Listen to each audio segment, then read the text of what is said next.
All I think about these days, all I think about these days is getting at that goal that's in my heart. I need a reason to believe, yeah, maybe a cure for my disease. That song is by Blaine Long. My name is Matthew Blades. Meet my friends. Hi, it's Tim. And Beth from the Mulhausen Group Real Estate. We are so proud to sponsor another episode of Learn from People Who Lived It. You can catch us at tmgphoenix.com. That's a good group of people right there. Hi, it's Matthew Blades, host of Learn from People Who Lived It. And a reminder before we get into today's show that each of these episodes is presented uninterrupted with the support of the Mulhausen Group, with the support of ASI or Advanced Systems Integrations. They design and install cutting-edge audio and visual equipment. So if you're on the IT staff or you're the IT director, please reach out to ASI. This audio visual integrator has offices in Minnesota and in Scottsdale and 2 decades of experience. And the cool thing about them, they pay real close attention to that last 5%, which is the one that drives you and I crazy. We've got a link to ASI in our show description, or you can go there yourself by visiting asi-av.com. Welcome to another episode of Learn from People Who Lived It. We're going to sit down today with a guy named Seth Pepper, and I'm really excited about this because as I get into the mental coaching part of what I want to do next, yes, if you didn't hear, my friend Lindsay Fry and I have started a mental game presentation. We've worked with volleyball organizations. We're going to be working with some hockey teams, and we would love to partner up with your group. But essentially what we do is come in for about an hour and a half. We talk to your parents, your kids, your coaches. Everybody's in one room getting on the same page with common language surrounding green lights, yellow lights, red lights, and how to help each other get to and from. It's been awesome so far. We're really looking to, forward to more. So that's why I'm pumped up to talk to this guy, Seth Pepper, because this is what he does for a living. This guy was at the height of it all himself, incredibly successful. And now he does what I hope to be doing with the rest of my life, which is helping other people reach their fullest potential as well. So let's sit down and talk with Seth Pepper. Here's our conversation, and we're going to pick it up with him talking about the beginning. I come from a small town in Oregon originally. So, small town kid. Grew up, just kind of the average. My parents were unique in that my dad was more of a craftsman. So he used to build like classical guitars and, jewelry and things like that. And my mom was an English teacher. So she was a writer too, a professional writer. So I grew up in an artistic family and not sports at all. Yeah, we go to we've been to Oregon a couple of times. We always go up to this little spot called Sun River. It's so beautiful up there in that bend area. I feel like, man, that's about as good as it gets from a weather perspective and all the things, don't you think? Yeah. Sun River, we had a meet there in the summers, and that's quite the destination. And then they had skiing in the summer or the winter months. So it's a great combination. Yeah. So your story gets cool because, like you just said, you didn't grow up in some musical, or you did grow up rather in a more of a musical creative family. But then at 14, it's 1984. And I love this story because 1984 was the first Olympics that I really, really remember. I can remember being on vacation in Wisconsin, watching Mary Lou Retton on the thing. I have very vivid memories of the 84 games. So I'm really stoked that that's the moment for you where things kind of start to shift. So let's dive into that. Yeah. Well, let me go one step back and go, okay, so you got hockey in the background. I was old enough to see the Miracle on Ice.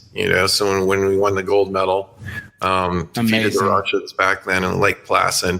So that's when the bug bit me. That was like, what is this Olympic thing? I wanted to keep going, and I would cry as a little kid when it would end, And so in 84, it's funny you bring up her name, Mary Lou Retton. I that's part of the story I don't tell that often is I think I fell in love with the Olympics from the hockey originally, but then it was like this mad crush on Mary Lou Retton, right? So this strange story is that later on, I'll kind of fill in the gaps, obviously. True story, I was on an airplane and sat next to this lady, and I was telling her my story, which, we'll get into in a second. And I was like, man, I know it's the Olympics, but I swear it was this mad crush I had about Mary Lou Retton. Well, she starts to smile, and she shows me her phone, and she says, Mary Lou is one of my good friends, and I'm the mental coach for the United States Olympic team. And get out of here. True story. Like, this is totally, like, it seemed, random. So I was just sitting in the airplane, and she's still friends to this day.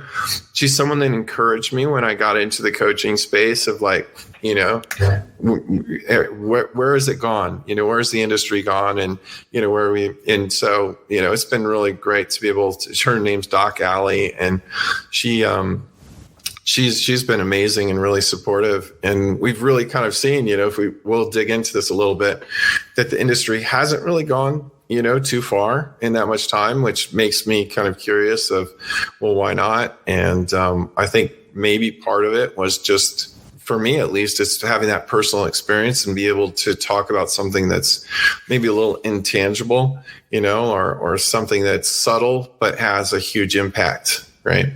Yeah. So, well, we're in that space of shifting and transitioning, as you kind of alluded to, and I've been coaching for 17 years too. And my assertion is that we really are going to have to find a group of people that are going to be okay with things being a little messy for a while in order for us to kind of build things back up, because we're at a stage where, listen, we're smart enough. We've tried enough. We've done enough. We've brought in intelligent people who know more than others. And there still doesn't seem to be these big shifts that, some of us know are possible. And I think it boils down to, you have to have people in the room who are going to be like, all right, listen, it's not great right now. That's okay. We're in a transition, because we tend to live in a spot where it's like, we got to win tomorrow. We got to win tomorrow. If we're not winning tomorrow, then what are we doing? And we've really gotten away from the slow build, if you will. And we're hoping for the strike on viral moment, right? Yeah. All right. So back to the 84 games, Mary Lou Retton. I'm in Wisconsin. Where are you? I'm in a small little town, Kaiser, Oregon. Right. Okay. And I just start to get obsessed about the, not just the Olympics, but now I'm old enough to go, okay, this is now or never. I got to go after this or just forget this dream. And so I got a spreadsheet out. A lot of things that I've done in life, it starts with a spreadsheet. So I was like, I'm going to make a list of all the different sports, and then I'm going to mark off the ones that I don't have access to, right? That was the first line of, filtering, and really kind of narrowed it down to swimming. And I was like, well, there's got to be a swimming pool in this small town, and I really like it. It looks fun. So I went and just started watching swimming. That's all I watched, looking for the next clue, and there was a girl that won, Mary T. Maher. She's Madam Butterfly world record holder. She had won the gold medal.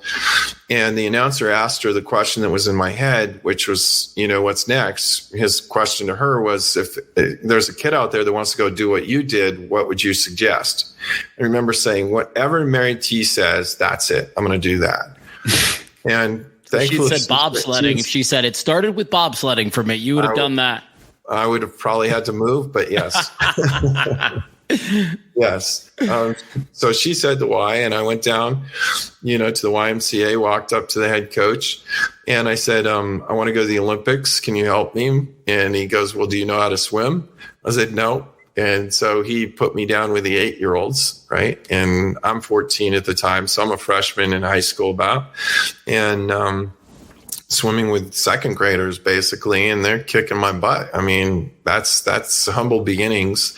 But what I've learned to appreciate, especially in the culture that we live in now, where it's all about, access and people starting younger and younger and specialized. My story is a complete market aggravator, if you want to, take something from the business world that, I don't fit the model at all, because you're a total disruptor, man. Total disruptor.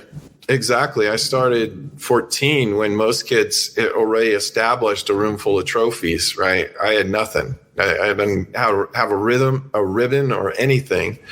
But I had this idea, and it was more like this sort of curiosity. So I looked at it more like as, let's see, that's this mental experiment is what I like to call it now. And so from that stage of failure, basically, it wasn't failure. It was just like, I got to figure this thing out. So my dad was always really supportive, even though, he wasn't an athlete. He was always interested in self-development. He had this book in particular that he handed me, and it was about memory. And he said, in here, there's these pages that, just a few pages on the East Germans. Back then, the wall, or East Germans. It was very secretive, but it's kind of probably the experiment that was the advent of sports psychology, which was 3 test groups. They were shooting free throws, basketball. And one group was physical. That's all they did was all day long, physical training. Then this other group was a mix of physical and mental. And that was the first time I even thought that I didn't know you could train your mind. Like that wasn't even something that I knew was possible. And then this other group that didn't even touch a basketball, all they did was train their minds. And the results came back. The lowest scoring was physical only. The mixed group was the top by a long ways. But then this group that was just a little bit below it was the group that didn't even touch a basketball. And I was thinking, what if I trained my mind as much as I trained my body? Just think of the advantage I would get. Because I was always looking for the advantage because I was so far behind on the trajectory of other people, right? And so that's what I did. I went all in, and I got curious about the power of the subconscious mind. I went in, there was an Olympic edition in Sports Illustrated, and it had this Olympic swimmer, Pablo Morales, and I took and cut his picture out, and I put his picture on the wall, and then I put my picture on the wall. And, it's just this intentional, I want to see this as kind of like a Post-it note. I want to see it over and over. And every time I see it, I'm going to really kind of trigger this thought of, there's Pablo. He's doing what I want to do. He's encouraging me. The conversation was ongoing. It would evolve. If I had a bad day, it would be, he's encouraging me. Come on, you can do it. If I had a good day, it's like, still encouraging me. Good job. But it started this conversation of making it real ahead of time. And then by the time, 4 years roll around, I was the state champion in Oregon.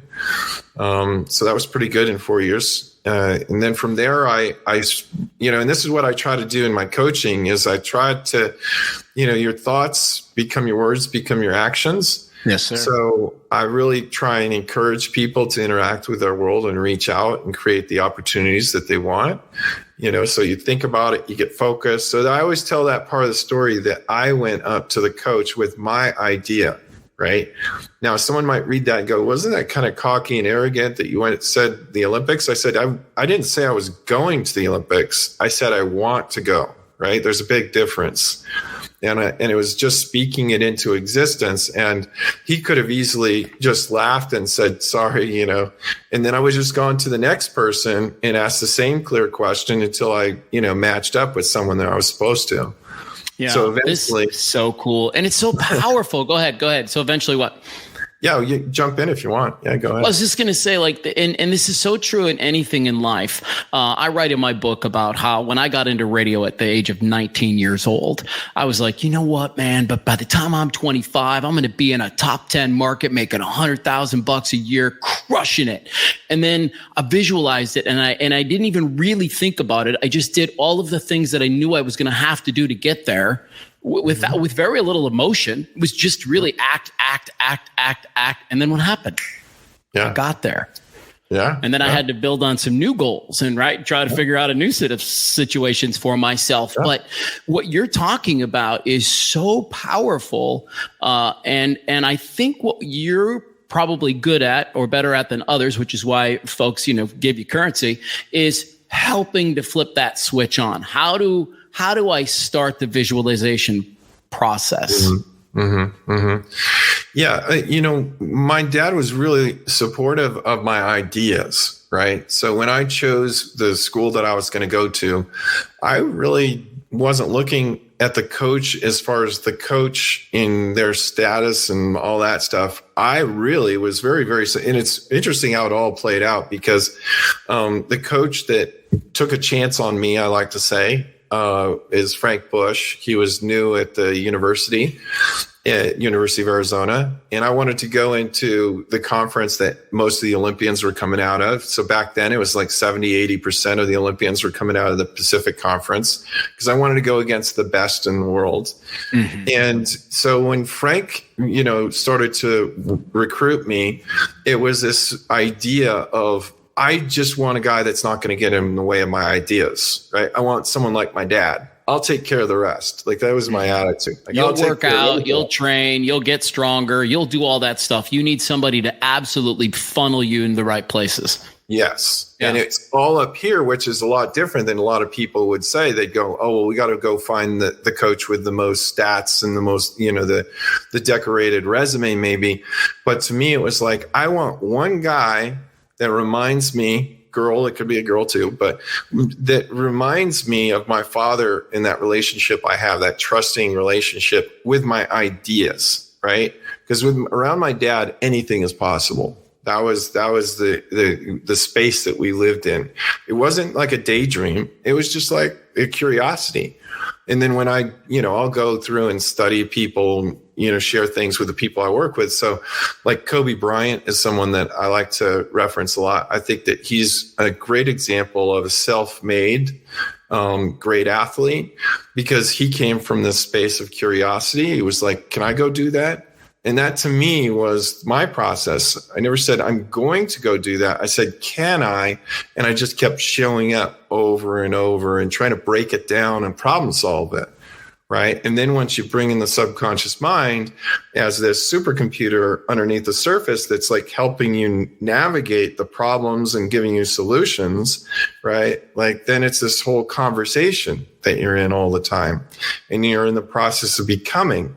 It's not about winning. And, if you fast forward, my coach, became one of the most winningest coaches in modern time for our sport, even though he was a no-name when he got the job, basically. And so he was in charge of basically Michael Phelps's 5 Olympics. He went on to become the head of USA Swimming. And I remember talking with him and he said to me it stuck with me. He said, the thing that stuck out about you, Seth, is that I watched you get more excited about a really bad race than an easy win, right? And that's just a really vivid example of him saying, you were really good at failing. Because to me, I would get really excited in a really bad race because I go, man, there's so much data to collect. I'm all about data and like figuring this stuff out. And I'm like, man, there's so much to learn in this experience. Yeah, it's great to win. But if I didn't learn as much, then, I'm not as excited. Of course. And so that's where I put all of my attention into learning. And that's why I kind of like, I always reference Kobe's, one of my favorite quotes from him is that failure is an illusion. Yes. Right. Because what he's saying is that I'm here to learn. Right. And the only failure is if I fail on Monday and I don't get up on Tuesday. That's real failure. Right. But if I get up on Tuesday, I've learned something about Monday and I can move forward. And that's the reward. So I try to get people, in that expansive state of just curiosity. Yeah, it's cool, man. I was on a podcast with somebody yesterday and they said the only thing that gets in the way of learning is knowing. And I thought that was such a cool quote because we oftentimes will present ourselves as I already know this. I know how to do this. And that's the very thing that blocks us from becoming excellent at it because obviously I created a whole movement called Learn from People Who Lived It because there's so much value in learning from people and their experiences and the way that they've gone through these things. And so I love your learn mindset. It's so encouraging to me because it's really the way that I enjoy living my life in that space of, all right, if it doesn't work out, we're just going to go on to the next thing. It's not a big deal. What's next? It's almost like, if I'm in your mind the way I think I'm in your mind, everything is an opportunity. Everything. And that's what I say to everyone. I'll just say, everything serves us moving forward. And I'll say that over and over. Everything serves us moving forward. This might look like a failure. This might look like an injury. This might look like, but we don't know yet. And it will have a purpose, right? So if I jump, I'll jump. We're jumping a lot in the conversation. So if I jump to the back end of my career, when I was done with my career, I had no idea who I was outside of that identity. So I knew who Seth the swimmer was, but I didn't know who Seth was, right? That sounds simple, but if your entire identity is, your results, then you're like Walking Dead. Like you just don't know where you fit in the world because you don't have that identity anymore. So I started having panic attacks, like extreme panic attacks that would last. I was living in Los Angeles, and it was kind of triggered originally by, being in a car, but eventually it was just all the time. And I'd have to get in the car, drive a little bit, walk around the block for 3 hours to get the nervous system to where it was completely, spent, get in the car again, drive a little bit further. And luckily I was put in touch with a program at UCLA for repeat exposure. And what that means is that you do these little baby steps of proving yourself wrong about the trigger of the fear. And I started out that part of the journey, just like athletics, with this curiosity going, okay, in sports, I was able to turn weakness into a strength. This has to have that same meaning. Everything serves us moving forward. So I started out with it because I didn't know. I mean, maybe I should be on prescription drugs. I don't know. I don't want to go there yet because I don't want to be dependent on something outside of me. I want to see if I can build this into a strength. And so through the repeat exposure, I actually was able to, document a lot of like writing and proving to myself through baby steps that I'm, that it was kind of this made, it's like this fear that kind of takes over your life. Prove myself wrong is what I like to say. And then from there, grow into realizing that this is a blessing, that it actually became a blessing. Man. Because it really taught me that, like I had learned in sports, like if I train harder and I'm focused, especially in a sport like swimming, that's individual and it kind of, it's almost like a laboratory because the conditions are pretty, under control. I felt like I could control life, right? And that's what I tried to do after the sport. I was like, okay, well, I'm going to I cranked it and Seth the swimmer. Now I'm going to do it as Seth. And life doesn't work like that. The more you try to control life, the more it spins out of control. And so the panic attacks really taught me how to just accept life and to just go with it, go with the flow, to be wrong. There's this thing that I actually take people through. It sounds like this tiny little thing, but I think it's really powerful, which I call celebrating your wrongness. And I try to say, how many times your assumption machine all day long is making these assumptions of, that person's going to do this or that's going to happen. And we're wrong all day long. And normally people might just move forward from that. But I actually use that as a tool to be able to let go of the steering wheel, so to speak. Because if you hit a patch of ice, anyone that's lived in Oregon, every now and then I grew up in Minnesota, ice. so I know where you're headed with this. Yeah, you hit that patch ice, right? That's life, right? It's you can't control it. And so when you white knuckle it and you try to, take control of a car that's on ice, you're just going to make it spin out of control. And so to me, that was the metaphor that I was like, okay, this panic attack is hitting ice and I got to let go of the steering wheel more or less and allow things to happen more often. Good for you, man. Yeah. That's incredible. We have a lot of parallels, Seth. I just walked away from a 27-year radio career, right? And an opportunity for me to completely reinvent myself. Who am I? What am I all about? And I got to share this with you, man. I wasn't planning on doing this, but I'll put it up on the screen. That's me last summer with shingles. I got shingles on my eye, all stress related. And then here I am in the hospital after my third panic attack. And they tell me every test is okay. And It's so similar to what you did, but a little different. But I know in my head I have to get to work on some of this trauma from my childhood. And I know that there are some things that are weighing me down that I must go to work on, specifically losing my father at 23 years old and being there for the moment.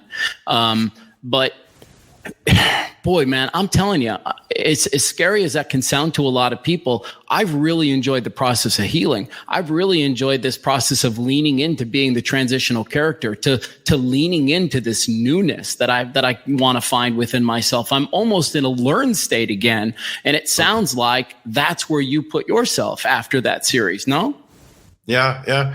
To me, I could see now. I mean, it was interesting because I had achieved so much in a short period of time. So I had the medals, so to speak, to show everyone. But ultimately, people wanted to hear about the other side, the side of the dark, night of the soul, so to speak, where you kind of have to give everything away. I literally gave everything away. And to me, it was like this, again, another experiment where I said, I want to see what shows up when I give everything away. Right. So I literally gave everything I had away. And then I started to start to journal and start to rebuild and start to take an interest in things that, interest me at that moment, and be okay with not being anything or anyone. Because when you have this identity, then it's all about this identity, right? It's not even you being a person, like being a human being, and that's what now I can coach people from the performance side of things. So mental performance, I have the accolades and kind of the process to take people through that. But I'm also simultaneously trying to help people with the mental health side to be able to navigate it. That, like I like to say now, is that you're a human being, not a human doing, right? And so the thing that really, really worked for me in sports was my relationship to learning, my relationship to failure, that it wasn't failure. And so that's what I see happening out in the world more and more. I'm working with, these high status people, and I'm seeing like, man, you're coming to the first time that we get together, and you can just see they're wearing the weight of their identity on their shoulders. And the first thing we do is like, hey, take that gorilla off your neck or off your shoulders. And they're like, wait, what do you mean? Like that identity, I can see it, right? Those trophies aren't going to do you any good right now. You're carrying those out onto the playing field of life, and you're moving slower, you're more tired, and then also it's become a job. You're not even enjoying what you're doing anymore. It's a job, right? And once you give them permission to put that gorilla down, right, and hit the reset button, then everything starts to shift. And within a short conversation, they start smiling, and you can just feel the weight lift off of them. And that's kind of the culture that we're living in now. We have so much connectivity, so much information, so much sharing that we don't even realize that we're kind of doing this form of branding, like a corporation would do. But we're doing it with ourselves. We're doing it with our kids. And it's nice to share something, but if the effect is, I got to live up to that, then you can see, like, that's why a lot of people I'm working with initially, it's, man, you're playing scared. You're playing life scared. You're playing the sport scared, because your identity is completely at risk out there, right? And when you play to your identity, then it's a really hollow feeling, and you do go into the whole panic mode, fight, flight, freeze. Yeah, I love what you said there, man. And I want to encourage, it's always neat to talk to other coaches, because you can always learn something from people. And one of the things that you and I have in common is that I too will help people take that gorilla off.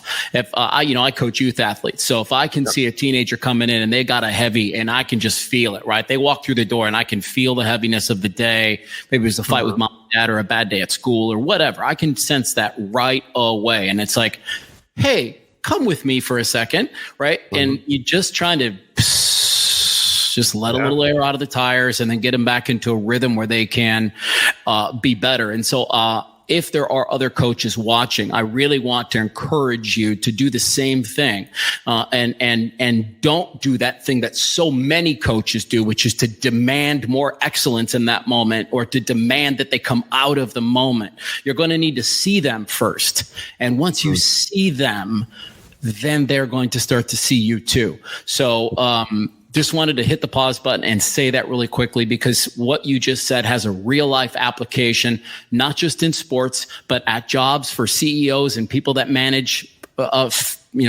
employees, moms and dads who manage kids. You really must make an effort to see them first if you want them to see you. So yeah, that's excellent work that you get to do every single day. What's kind of the best part of your job? Well, I think what's unique with my process is that I like to talk about the flow state, being in the moment, that whole thing. And what's interesting about the flow state is a long-term study of what makes humans happy and fulfilled. And this guy Mikai, I always get his name, Csikszentmihalyi is the one that first quoted, the flow state. And he just kind of almost, it seemed like he stumbled upon the flow state, right? But it's something that all of us experience at some time or another, where it's like you just lose track of time. You're, in the moment, things effortlessly flow from one stage or one step to the next, that sort of thing. A higher level of focus, a higher level of clarity, we're at our best, the game slows down, those sort of things. Mm-hmm. What's interesting about it is that it's uncomfortable to get there, right? So I like to use a lot of stories and metaphors. Brain is wired for stories, easier to remember.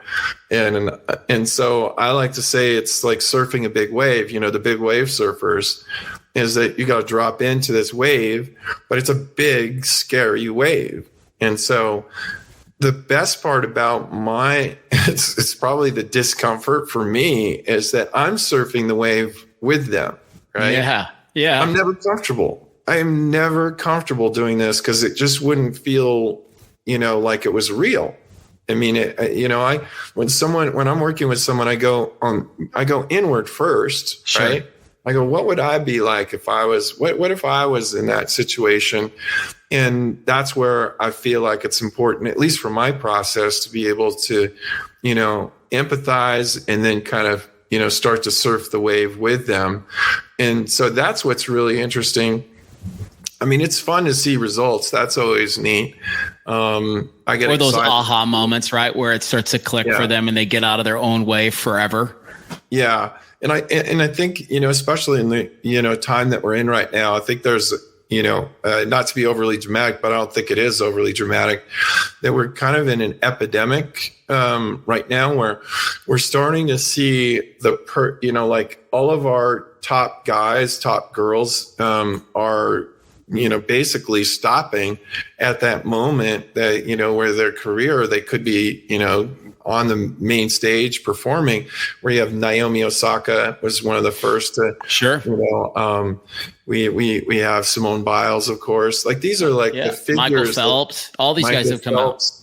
Yeah, there's an interview between Michael Phelps and Kevin Love. Kevin Love's one with the Cleveland Cavaliers in the NBA, and he started having panic attacks and would leave a game at halftime. And it was before anyone was really in the NBA talking too much about mental health. And he was one of the first to be courageous enough, because once you admit, like, I'm having panic attacks, you could be losing millions of dollars because you're broken goods, right, in the professional business model. Totally. So he came out and he said, no, I told his agent, like, I got to be true to this. This is important. This gets out. It created awareness. Now the NBA, every single team has someone licensed on staff. So it shifted everything in their culture. He's interviewing Michael Phelps in the locker room, short little conversation. And Michael's won 23 gold medals, right? 28 medals total. He has 49 world records. So in my generation, it was Mark Spitz and it was 7. right? That was considered the thing that will never happen again. And, Michael Phelps has won 23 of them, right? And we kind of sold this idea, if you get the gold medal, you're going to be eternally blissful for the rest of your life kind of thing. Yeah. He's done it 23 times over. And in his conversations, he's saying, I got so disgusted, I couldn't even look at myself in a mirror, right? Now, that should have been a huge wake-up call for people to say, wait, we want to go do that. We want to get on the Wheaties box. We want to win gold medals. This guy's miserable. Like, he wants to end his life, and he's done it 23 times over. We may want to reassess this thing, right? Well, it's one of these things that, and I think this thought all the time, because I was in a really competitive business for a long time, and it really is demanding. If you're going to be in the game at all, you really have to perform at a high level, not too dissimilar from D1 sports and high level sports. Just to be in the arena, you just have to be a high performer. And it's not for everybody. It really isn't. Some people can't handle that. They don't have the capacity maybe to handle it, or they haven't been given, maybe a better way to say it is they haven't figured out the right tool yet in order to manage that. But man, I'll tell you, to be on the Wheaties box is no easy ride. Like and I don't know if you feel this way, but I know that for my own darkness, and what ended up happening for me was it became so much about my work and what I was doing to do this and do, and I completely forgotten how to be, and I lost myself. And that's where the panic attack comes in. The panic attack comes in, and because it's like, who are you? What are you doing? What's going on in your life right now? What do you want to be happening in your life right now? One of my doctors said, Matthew, not everybody's lucky enough to get a panic attack. Some people kind of go their whole life wondering what's wrong. And not everybody's lucky enough to go to the hospital and get all the tests and, hey, say they're fine. Go do the work now. And so I agree with you. We have to redefine probably what it means to be at the top of the mountain. And what's interesting about an athlete's life, and this will resonate with you versus almost every other career, is you guys, you go into your profession for, I don't know, 12, 15, 18 years. And then you move on to something different because you couldn't possibly do that thing for 60 years like somebody could sitting behind a desk. You'd die, you'd shrivel up, your body would give out on you, right? Yeah. And so how do you feel when you hear some of that stuff? Well, it's interesting to be kind of in my space now, to be coaching. I didn't think of doing the coaching. Once I was done with, my swimming, it was like a past life. I'd gone through this transformation. I was now Seth. I kind of like, basically maybe the phoenix out of the ashes kind of thing. And then some parents they went down to the university and they saw my name on the walls in the record books and, the Hall of Fame. And they started asking me, are you the same guy that's down there on the wall? I said, yeah. And I hadn't told anyone the story. I didn't even think of it. And I started sharing it, and I'd go, and I told you the story, so far. And the next part of the story is I go to the university, and, at the university, by the time I was my sophomore year, I'm racing Anthony Nesty, the Olympic gold medalist, and I'm beating him the entire race until the final stroke. And, that's where I'd become. In 6 years, I'd been, become one of the best. And then I became a 2-time NC2A champion. I went the fastest split ever recorded, right? And so I've done all of these different things. And then when I did win the national championship, the person that handed me the trophy was Pablo Morales, the guy that I originally put up on the wall. So come full circle. But the thing is, I started the journey with this idea of making the Olympic team. So again, I achieved a lot, but there's a lot still, there.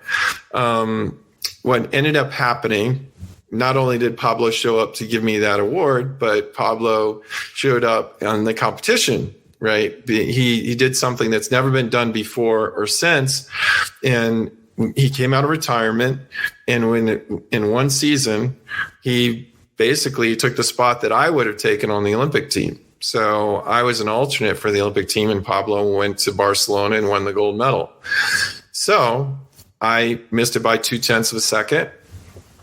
And then 4 years later, came back again, and I was basically 4th in the world, but 4th fastest American, and I missed the Olympic team by hundreds of seconds, just 100th. You can't even see it with the naked eye. And so basically, I'd done everything else in the sport. I'd won the NC2As. I'd won, gotten gold medals in the international meets as well. I just hadn't gone to the Olympics. That was the only thing. And so basically, it's one of those sort of character building exercises where you walk away with a handshake. Someone else goes to the Olympics. When you're 4th in the world, you could go to any other country and be not only an Olympian, but being a medal hopeful. Like, that's the level I was at, but it was over, right? And so you have to walk away again going, okay, I'm the one that has to define this. I'm the one that has to live with this, right? And so the whole journey of having the parents notice my name on the wall, I brought out all these stories again, and they loved it. They loved, there were a few things that they thought were really important. One, my parents were not athletes, right? They didn't encourage me to do my sport. My sport was my own.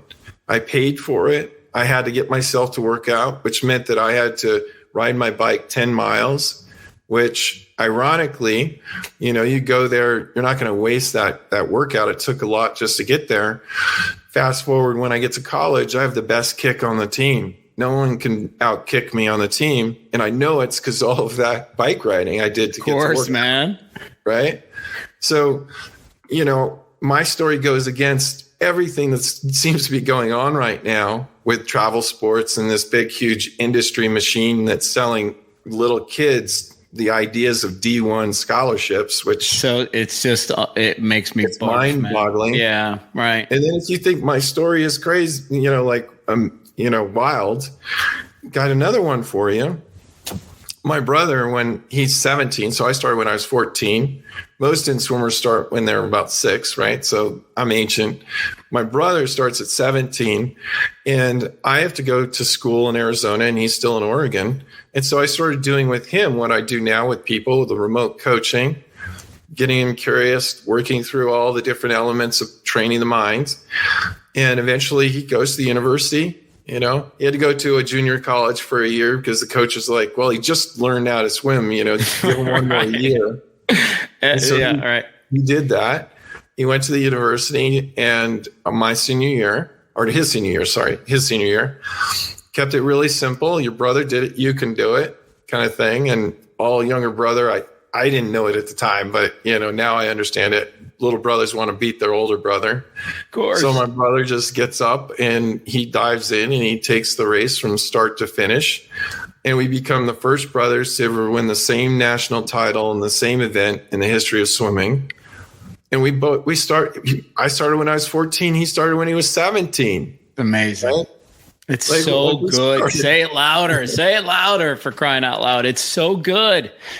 It goes completely against all of this, the stories that are being spread out right now. Well, I know that I'm a big hockey guy, as you can see from the background. Alexander Ovechkin is another guy who started very late. He was not 6 years old playing travel hockey. In fact, I'm not mistaken, he didn't even join a club team until he was 13 or 14 years old. And that's so important because, listen, I coach youth sports, and I can see all of the things that are wrong with it, and I can see all of the things that are right with it. I tell parents all the time, there's a really slippery slope. If you were really good at a sport and you kind of want your kid to be really good at that sport too, I'm not saying you can't be in the space. You just got to be really aware of what you're doing and how you're saying it and who this is really for. Like you said, this needs to be their sport. Has to be something they love to do all the time because, you see, man, these kids, they get out of a bad game and, mom and dad in their ear the whole time home about what happened, what they could have done better. Yeah. And that's tough, man. It's a tough place to put kids in. Yeah, and that goes to you spoke right to what my number one suggestion with parents: don't talk about what just happened in the car, right?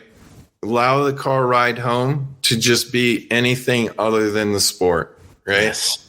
If you want to take it one step further, don't talk about it at the dinner table. Amen. It sounds so simple. It will change your relationship. It will give them time for them to process. Because as Kobe said as a coach, he coached his daughters. He'd say, don't interrupt the conversation that they're having with themselves. They're trying to figure this out. Don't think just because they're sitting there quiet that they're not thinking about it. They have an inner dialogue that's going on, and don't interrupt that. Let them figure it out, right?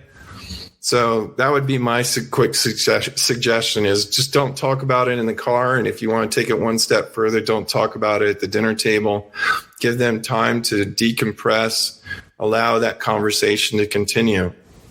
So many incredible things to learn from you, Seth. I can't thank you enough for just coming on and jumping on with this strange guy that you just got connected through Dr. Lamp. But I'm happy to meet you because it's really encouraging to find other people that have the same wind in their sail, and it's really encouraging to meet somebody else and feel really good about that person being out in the world doing what they do. Because one of the things that kept me in coaching for a couple of years when I didn't really want to was I would look at the landscape of the other men and women who are going to have their hands in my kids and the other kids there. And I would say, I don't think they care like I care. So I'm going to jump back in and I'm going to keep on grinding and helping out these dudes. And I'm actually at a place right now where I'm trying to figure out exactly what's next in my coaching career, because I'm moving more into this mental coaching space where I see that being the biggest need with youth athletes.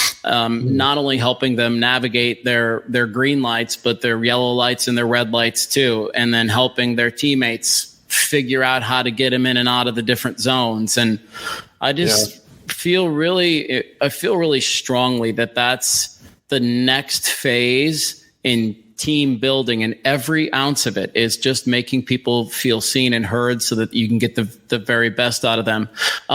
If you don't mind, I know we're about to wrap, but would you mind talking to the people that are listening right now like they're somebody you're training?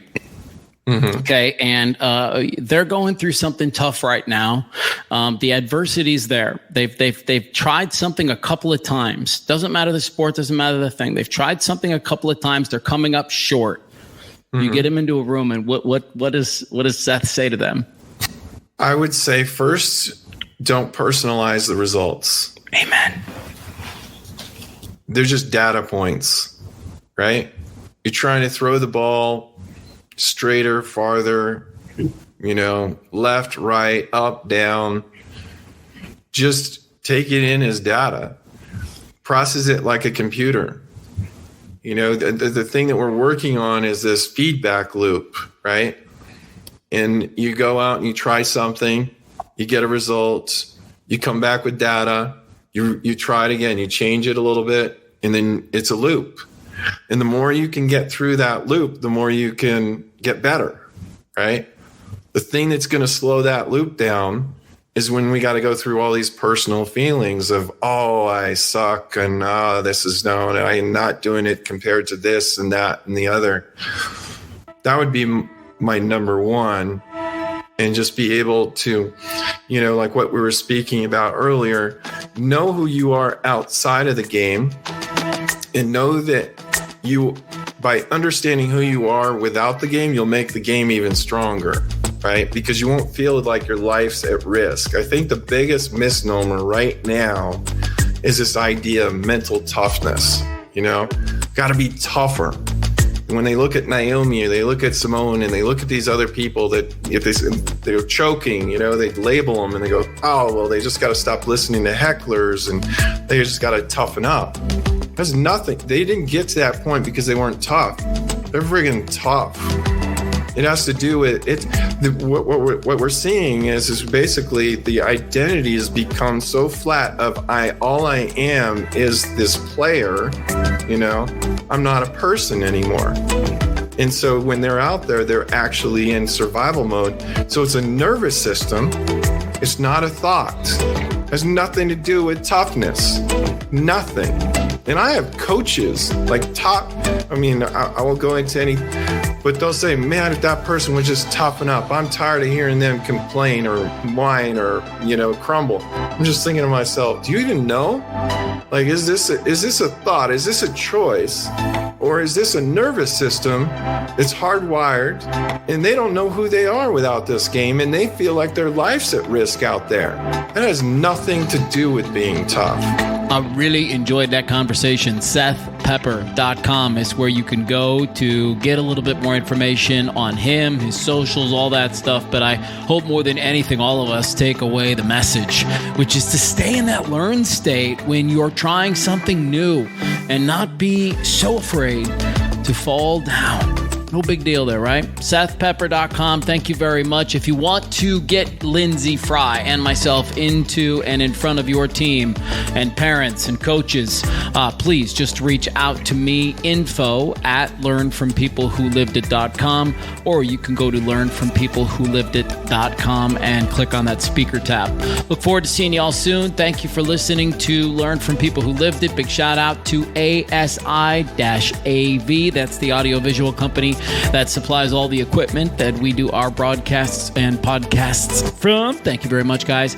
And the Mulhausen Group. They're a fun group of real estate folks. And I'm telling you, if you're thinking about buying or selling, or you just have questions about it, they are a wealth of information and unbelievable human beings. Most importantly, the Mulhausen Group. That's it for learnfrompeoplewholivedit.com. We will see you next time.